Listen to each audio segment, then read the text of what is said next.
3 Scary True Camping in Alaska Horror Stories.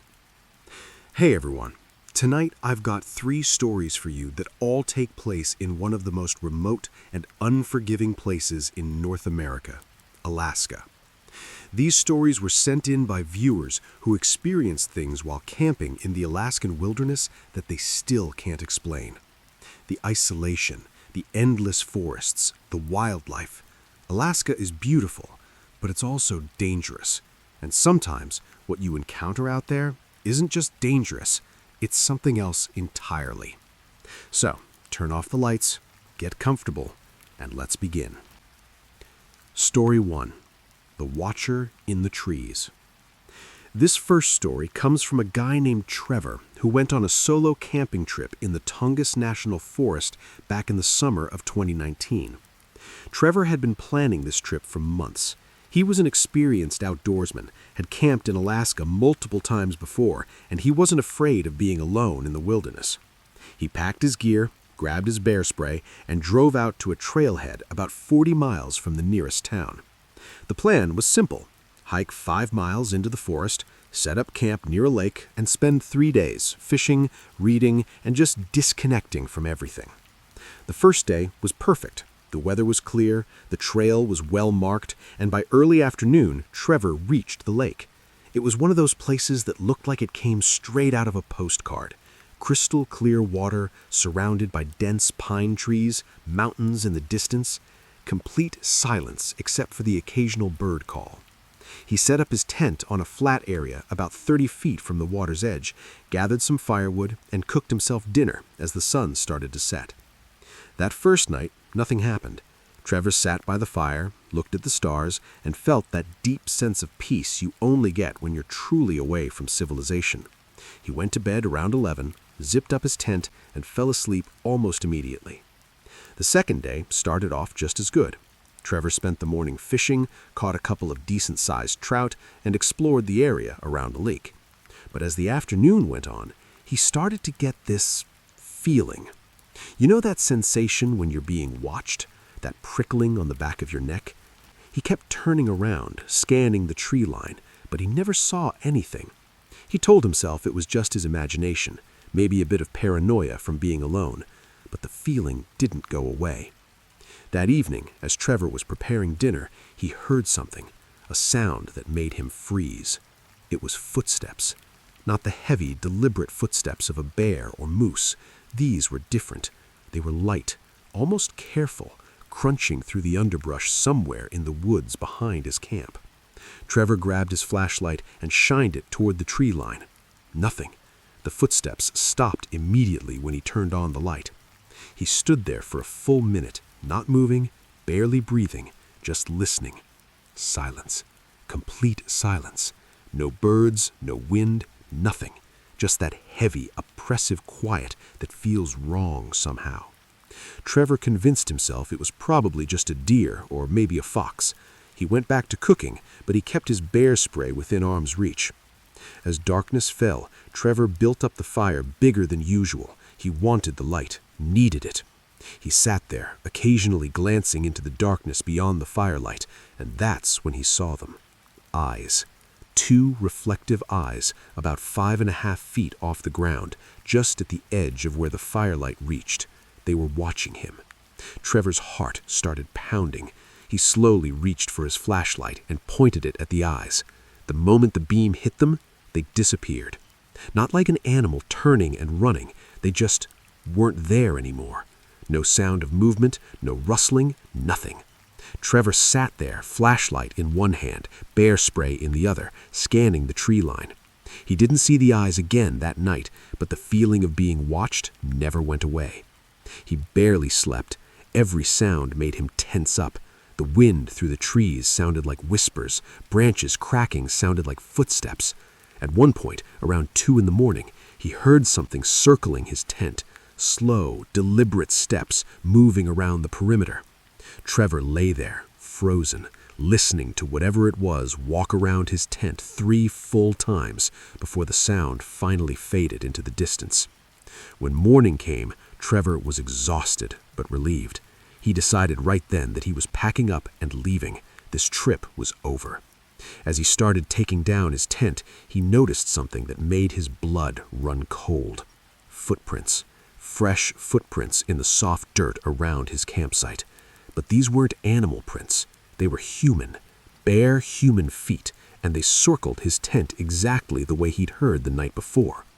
Trevor looked at these prints, and his mind was racing. Who the hell would be out here barefoot? It was Alaska. The nights got cold. The ground was rough. It didn't make sense. He followed the prints with his eyes, and they led away from his camp, back into the forest.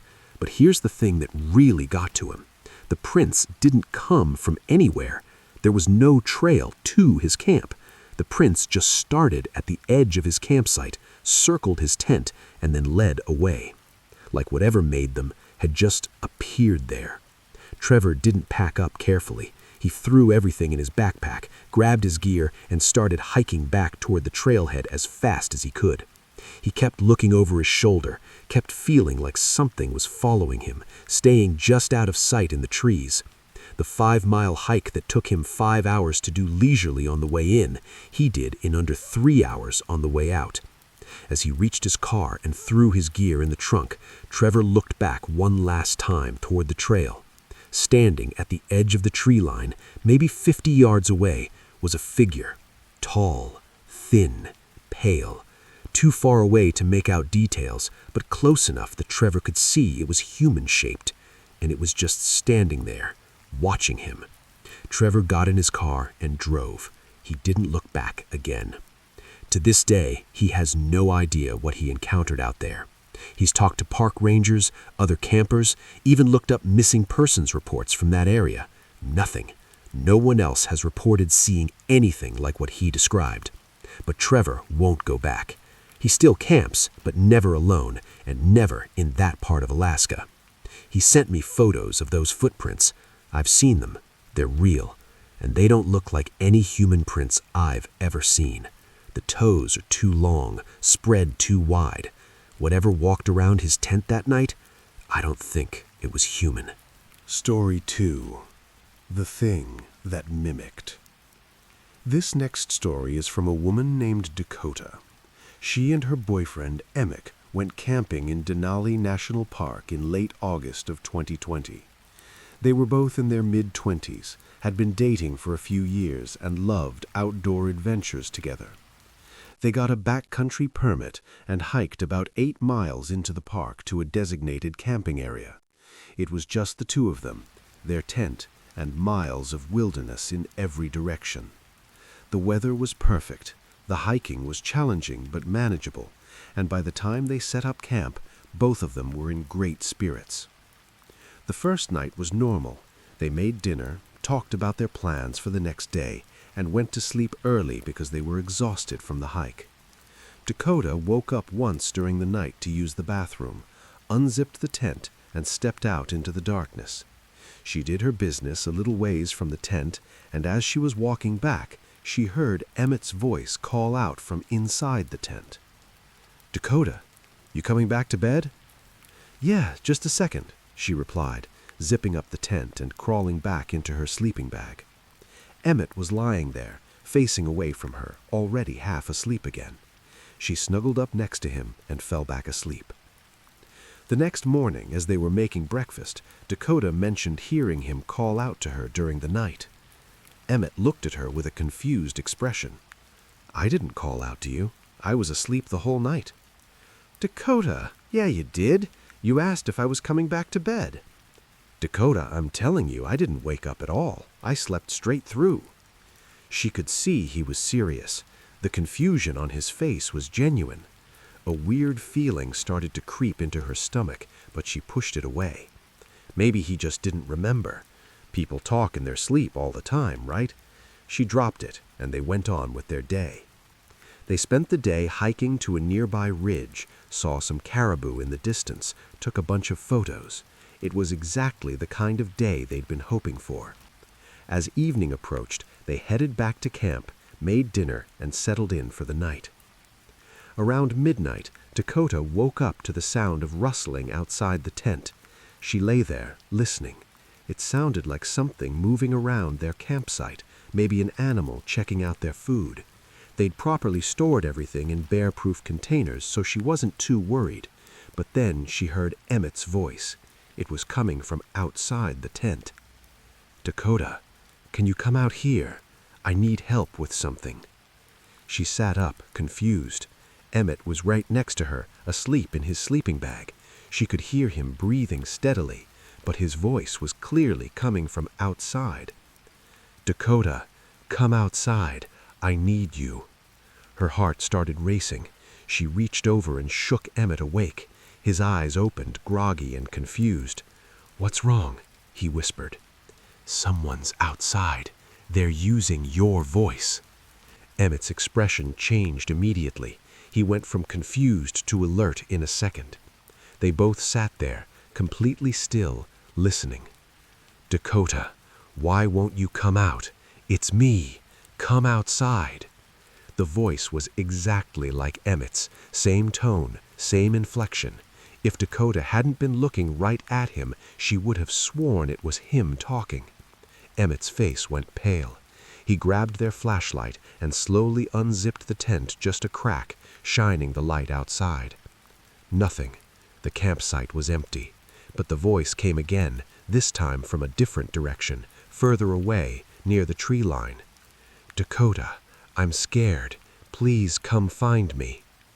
"That's not me," Emmett whispered, his voice shaking. "That's not me." They sat there for hours, holding each other, listening to the thing outside use Emmett's voice to call for Dakota. It moved around the campsite, always staying just out of sight, sometimes close, sometimes far away. Sometimes it would be silent for 20 or 30 minutes, and they'd start to think it was gone. Then the voice would come again. "Dakota, why won't you help me?" As the sun started to rise, the voice finally stopped. Dakota and Emmett didn't sleep for the rest of the night. As soon as it was light enough to see, they packed up their tent and gear as fast as they possibly could. They barely spoke to each other. They just wanted to get out of there. The hike back was 8 miles of constant paranoia. Every sound made them jump.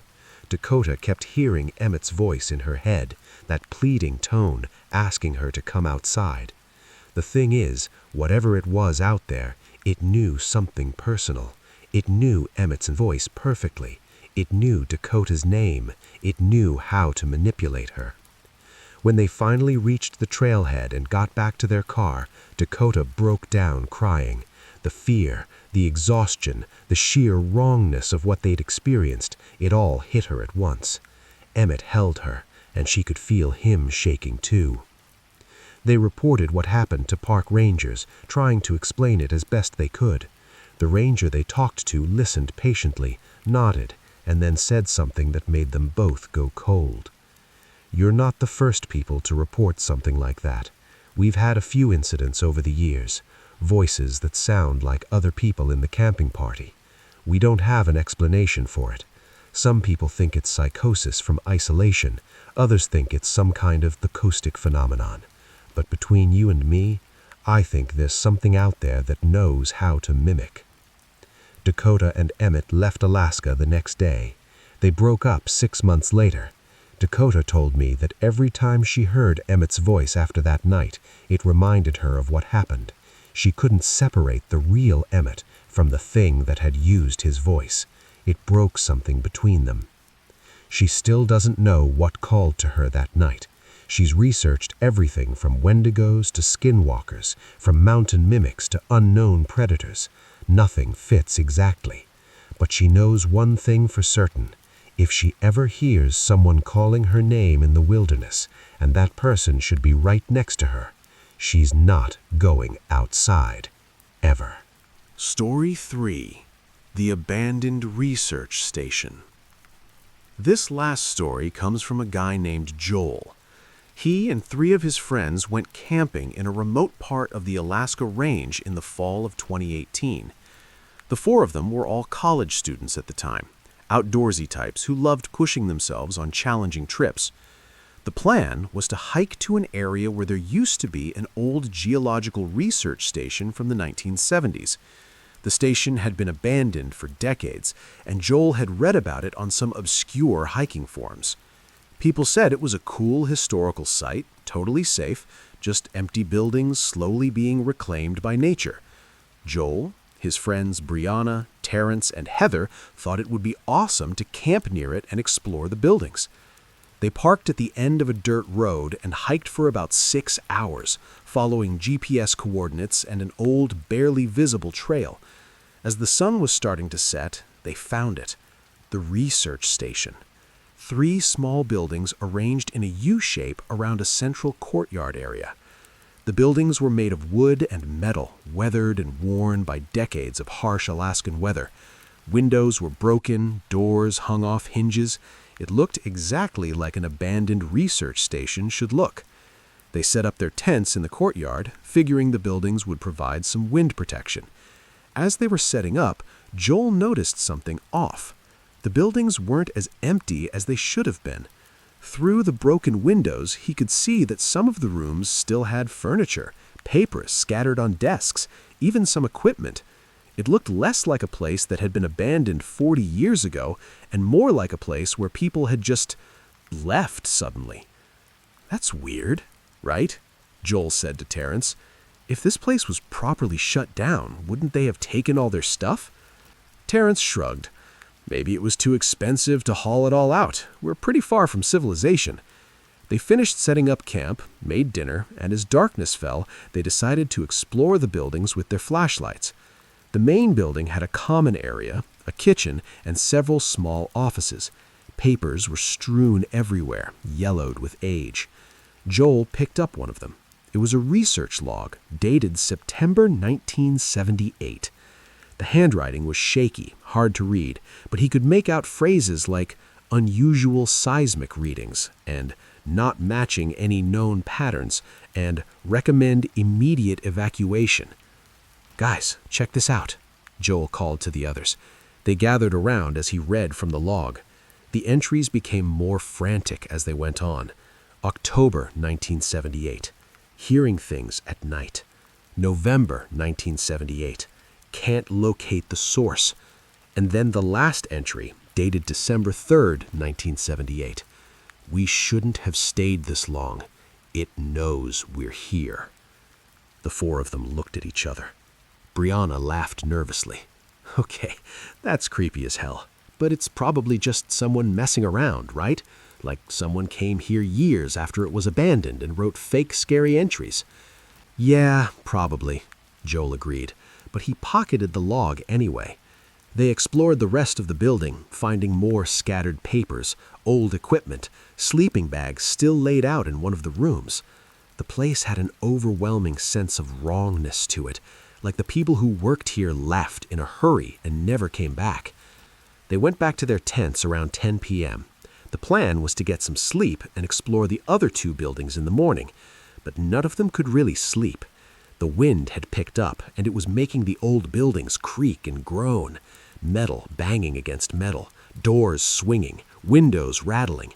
It sounded like the whole place was alive. Around midnight, Joel heard it, a sound that didn't match the wind. It was coming from one of the other buildings, the one they hadn't explored yet. It sounded like footsteps, heavy, deliberate footsteps, moving around inside the building. Joel unzipped his tent slightly and looked out. The building was dark, but he could see a faint light moving behind one of the windows, like someone was in there with a flashlight. He quickly woke up Terrence, who was sharing the tent with him. "Dude, there's someone in that building." They woke up Brianna and Heather in the other tent, and the 4 of them stood there watching the light move from window to window. It would disappear for a moment, then appear in another window, like whoever was holding it was walking through the building. "Maybe it's another hiker?" Heather suggested quietly. "But out here, in the middle of the night, no one else knew about this place," Joel replied. They watched for another few minutes, and then the light stopped. It was in what looked like the main room of the building, and it just stayed there, not moving. Just a stationary light pointing toward the window, pointing toward them. "Okay, I don't like this," Brianna whispered. "We should leave." "Leave? Now? It's pitch black. We're 6 hours from the car, Terrence said. I don't care. Something's wrong. We need to go. But before they could make a decision, the light went out. The building was dark again.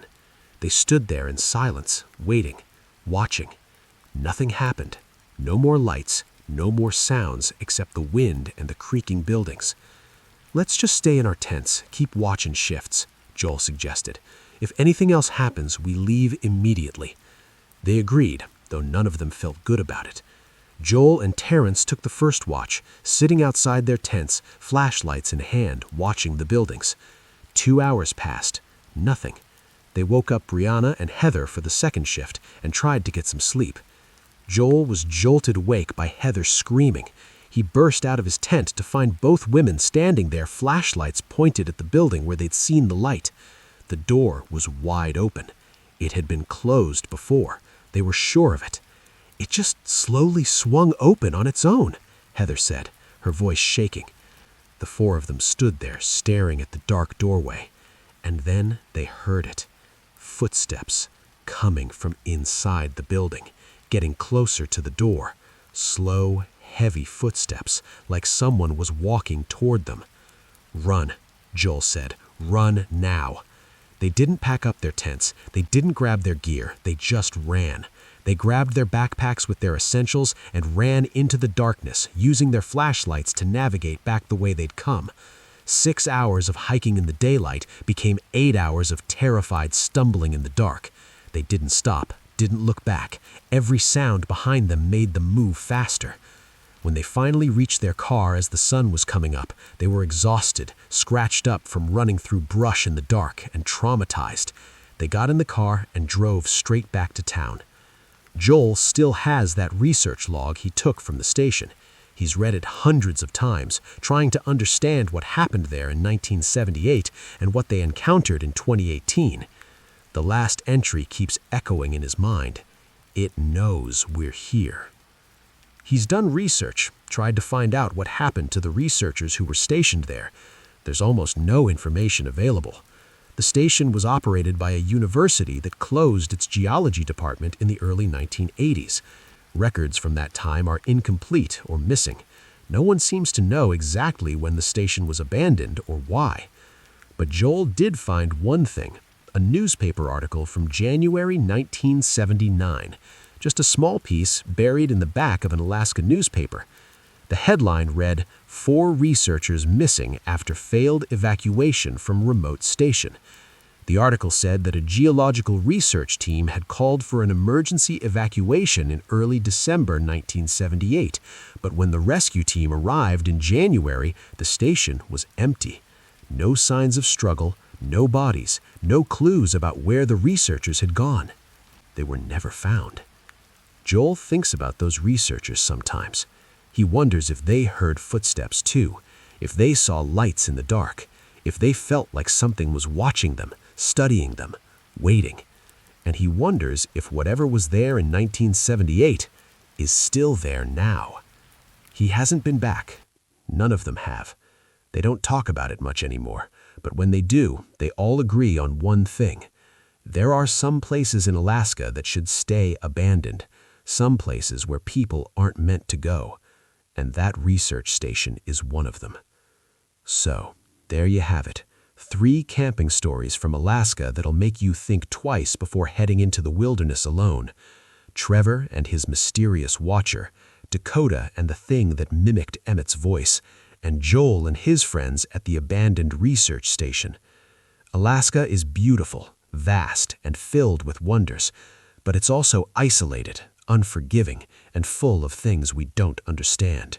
When you're out there, miles from the nearest person, surrounded by endless wilderness, you're not always alone, and what's watching you might not be human. If you have your own scary camping stories, true paranormal experiences, or unexplained encounters, send them my way. I'm always looking for new stories to share. And if you enjoyed this video, make sure to like, subscribe, and hit that notification bell so you don't miss the next one. Stay safe out there. And remember, if you hear someone calling your name in the darkness and you know they should be right beside you, don't answer. Thanks for watching.